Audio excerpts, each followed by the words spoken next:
Ini mak pulang tapi Kapan? udah 2 hari. Kapan? Kemarin. Cuman terbangun gitu ya. Jadi saya menodong dia pakai pisau. Saya suruh diam, jangan teriak.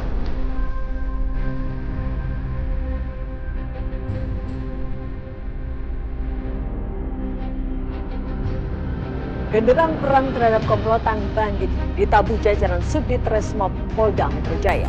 3 pelaku ditangkap di wilayah Kerawang dan Indramayu beserta barang bukti hasil kejahatan. Seperti apa penangkapan para pelaku? Menyikap Ladir memiliki rekaman gambar eksklusif saat penangkapan komplotan ini.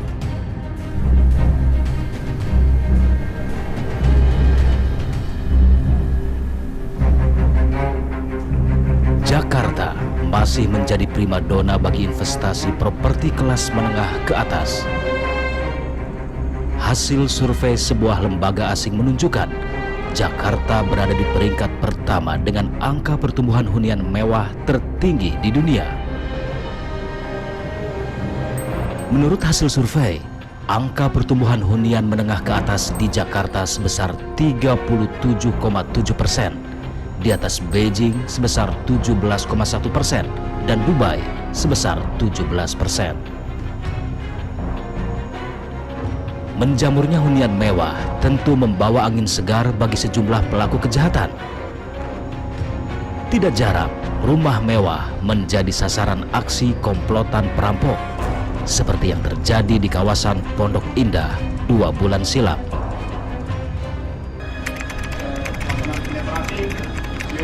Sampai dengan memisahkan antara tersangka dan Sandra berjalan dengan baik. Ayo, biar, belakang, boleh. Ada SOP-nya. Siap. Polisi gabungan mengepung sebuah rumah mewah di Jalan Bukit Hijau, Jakarta Selatan. Sejumlah penghuni rumah berada di bawah dekapan perampok. Hampir 3 jam bernegosiasi tanpa hasil, perampok akhirnya disergap di dalam rumah. 2 perampok menyerah tanpa perlawanan. Kejadian perampokan Pondok Indah membuat Subdit Resmob Polda Metro Jaya menyatakan perang terhadap komplotan bandit ini. Para pemain sindikat rampok rumah mewah di Jakarta satu persatu ditangkap.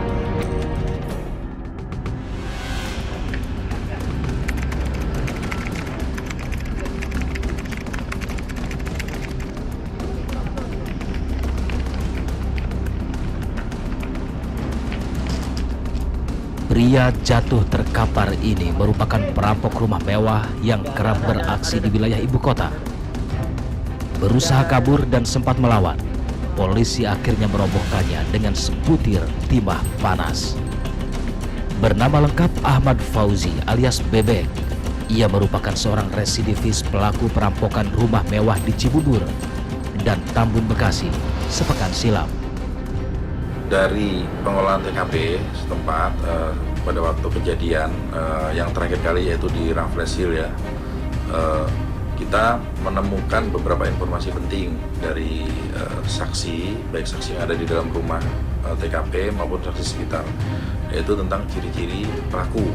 Nah, kita dapati bahwa ciri-ciri pelaku ini baik ciri fisik, wajah, kemudian perawakan itu mirip dengan pelaku perampokan di Tambun, perampokan rumah mewah juga di Tambun sebelumnya.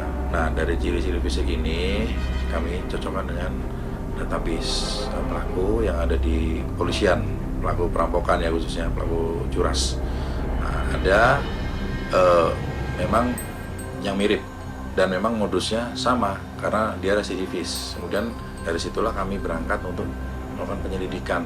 Nah, kemudian pada tanggal 10 September kami berhasil menangkap Mr. X ini yang selanjutnya diketahui bernama Bebek, ya, panggilannya Bebek, di salah satu ruas jalan dekat dengan rumahnya.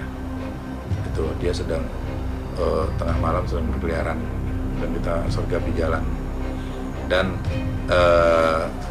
kemudian untungnya kita dapati barang bukti berupa dompet milik korban dari TKP Raffles Hill, ya. Jadi ini udah telak pembuktiannya di sini. Motor. Kamu bilang nggak ada. ini emang kita nyalain di sini. Usai ditangkap, Ahmad Fauzi digiring oleh polisi ke rumahnya untuk dilakukan penggeledahan. Sama teman-teman saya. Ini jadi terusnya. Iya, udah. Polisi berhasil mengamankan 1 unit sepeda motor yang diduga kuat hasil rampokan. Ahmad Fauzi alias Bebek akhirnya bernyanyi. Ia mengaku tidak sendiri dalam melakukan aksinya. Nana alias Catrik merupakan pasangan duet mautnya. Polisi lantas melakukan penyergapan.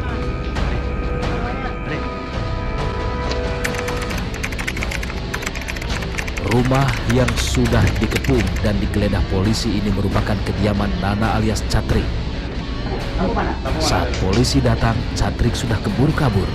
Yang tersisa hanyalah anak dan istrinya saja. Itu kemana? Tapi kemana? Kemarin di sini, di mana? Tadinya Pak pulang Kapan? tapi Sor, kapan? udah 2 hari. Kapan? Kemarin. Waktu hari apa? Ini hari apa? Minggu. Terus? Hari Jumat pulang tuh. Terus kemana katanya? Yang nggak tahu, nggak ngomong. Sama temennya nggak tahu kalau sini. Orang mana? Nggak tahu. Nana alias Catrik akhirnya ditemukan saat bersembunyi di sebuah kebun persis di belakang rumahnya. Karena mencoba melarikan diri dan melawan, Nana alias Catrik akhirnya diterjang timah panas polisi.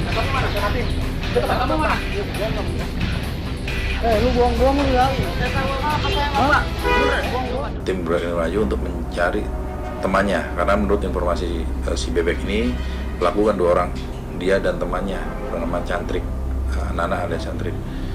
Kita cari ke rumahnya, tidak ada lagi.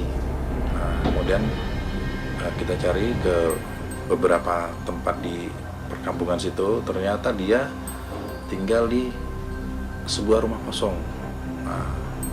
Sebuah rumah kosong, kemudian kita sergap di rumah kosong tersebut. Nah, baik si tersangka Bebek maupun Cantrik ini ketika disergap kan memang dia sempat berupaya melarikan diri, sehingga kita berikan tindakan tegas berupa penembakan di kaki. Usai ditangkap, keduanya kemudian dibawa ke Rumah Sakit Polri Kramat Jati untuk mendapatkan perawatan akibat luka tembak di kakinya. Ahmad Fauzi alias Bebek dan Nana alias Catrik ternyata menjual barang hasil rampokannya kepada seseorang di wilayah Kerawang. Emas misalnya dilebur lagi untuk menghilangkan jejak.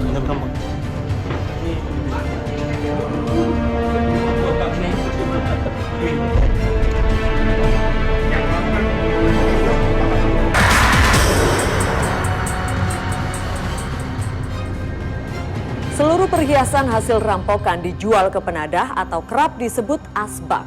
Emas misalnya dilebur lagi untuk menghilangkan jejak. Seperti apa emas hasil rampokan dilebur? Berikut liputannya.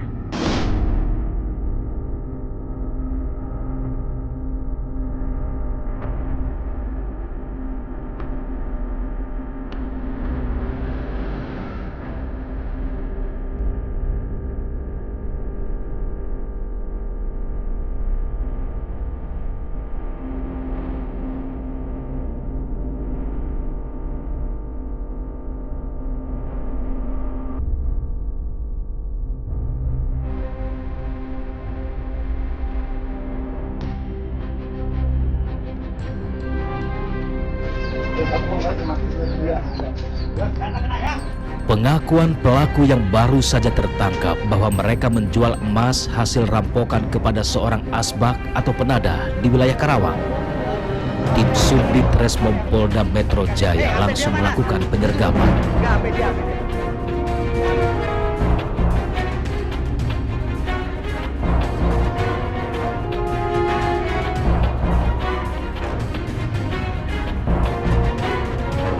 Rumah yang disambangi ini adalah kediaman milik Haji Sukarna alias Dion.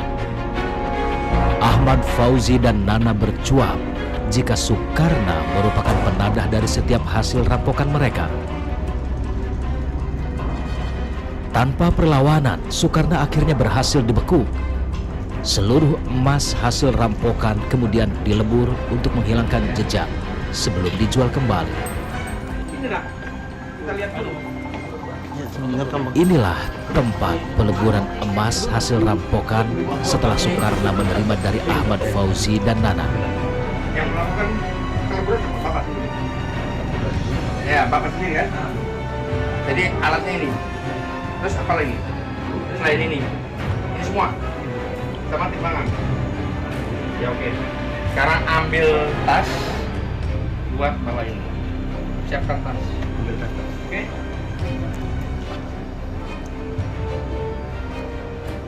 Dari dua tersangka ini ditanyakan oleh penyidik dan pendalaman, kami mengembangkan dan diamankan 3 pelaku penadah, yaitu saudara Ahmad Jailani, Sukanta alias Kumis, dan Haji Supratman.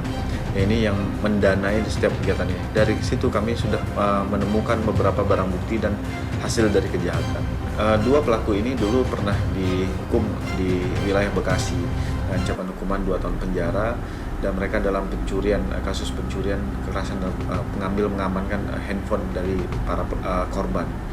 Tidak hanya menangkap Ahmad Fauzi alias Bebek, Nana alias Catrik, Sukarna alias Dion, Subdit Resmob Polda Metro Jaya juga ikut melakukan penangkapan terhadap Ade Jailani dan Sukanta. Keduanya berperan sebagai mediator atau perantara dari Ahmad Fauzi dan Nana, selaku pelaku perampokan dengan Sukarna alias Dion yang merupakan penadah.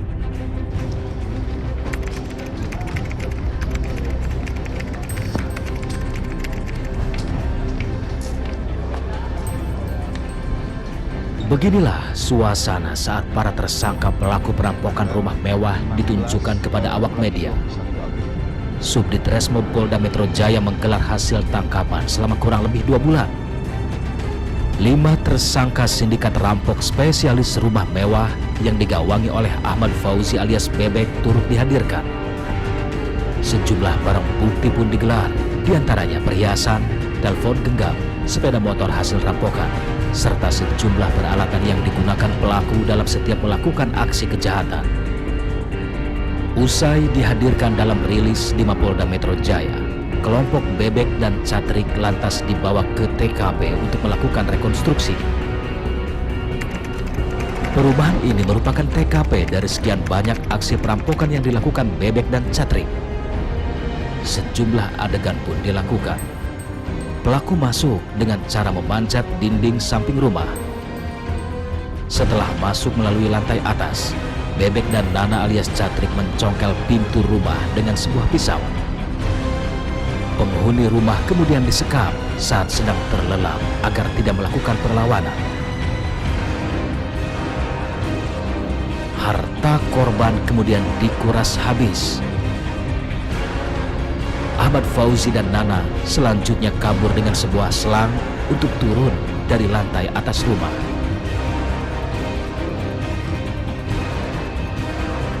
Kepada tim menyingkap tabir, Ahmad Fauzi alias Bebek, Nana alias Catrik, dan Ahmad Jailani buka-bukaan menyoal aksi kejahatannya.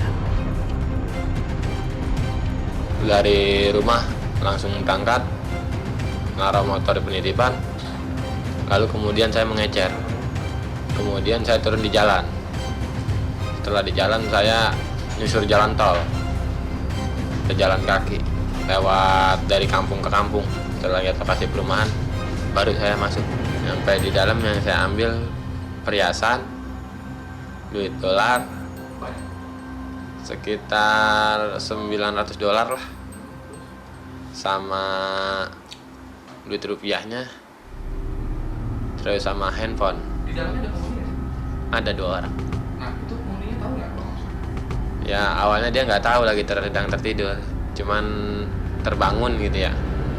Jadi saya menodong dia gitu, pakai pisau. Sambil nodongnya gimana? Ya saya suruh diam, jangan teriak. Ahmad Fauzi dan Nana ternyata merupakan residivis dalam kasus yang sama. Bagaimana keduanya bisa bersekongkol melakukan kejahatan? Ya begitu keluar kan akhirnya kan kita main, ditelepon diajak main ke rumah dia, kan akhirnya saya main ke rumah dia. Akhirnya karena kebutuhan ekonomi, akhirnya dia ngajak kerja jalan kan. Begitu pula saya juga karena kebutuhan ekonomi, akhirnya siap, ayo jalan gitu. Ya kerja, ya nyari-nyari duit kayak gitu Pak. Nah, ya ngajak nyuri lah istilahnya. Untuk menjual hasil rampokan, Ahmad Fauzi menemui Ade Jailani, perantara yang kerap menjual berbagai macam hasil rampokan. Jadi lewat telepon, katanya dia mau ngejual emas. Ya kita jadi teleponan, ketemuan di pasar. Waktu itu 40 lebih, 19 juta semuanya. Jadi saya cuman antara sama Pak Kanta. Aksi komplotan bandit ini sudah meresahkan warga ibu kota. Pria ini misalnya masih tampak trauma karena pernah menjadi korban perampokan. Ia kehilangan sejumlah barang bernilai puluhan juta rupiah. Awalnya kan saya nggak ngeh kok dia bisa masuk, karena sementara pagar itu kan nggak kebuka.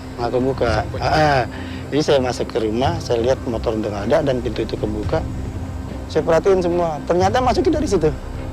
Nah, untuk akses sendiri dia masuk ke dalam rumah ini, dia masuk dari situ. Oh, yang mau bang, oh ini. Nah, ini kan sebenarnya kalau menurut logika sih susah lah ya, karena tinggi, jadi akses dia masuk ke ruangan ini bagus. Ini pintu nggak ada masalah, dan saya salahnya waktu itu di pintu itu ada kunci gantung. Nah, jadi setelah dia masuk, saya nggak tahu gimana caranya dia masuk. Akhirnya dia masuk lah, dia geledahin semua, dia keluarnya dari situ. Dan berapakah kerugian yang dialami Chandra Bakri? Kalau kemarin hasil prediksi saya cerita ke polisi Mas, kita 75 sampai 100 di luar motor ya, karena motor kenapa kita nggak hitung, polisi bilang juga itu kan karena ada asuransi, artinya kembalilah kerugian yang kita dapat gitu. Cerita menyoal komplotan rampok rumah mewah seakan tidak pernah ada habisnya. Satu ditangkap, komplotan lainnya bermunculan. Selain kasus tadi, kami juga mempunyai cerita bagaimana guru teladan di kota Bandung meregang nyawa di tangan sopir tembak. Jangan kemana-mana, tetaplah di Menyikap Tabir. Kita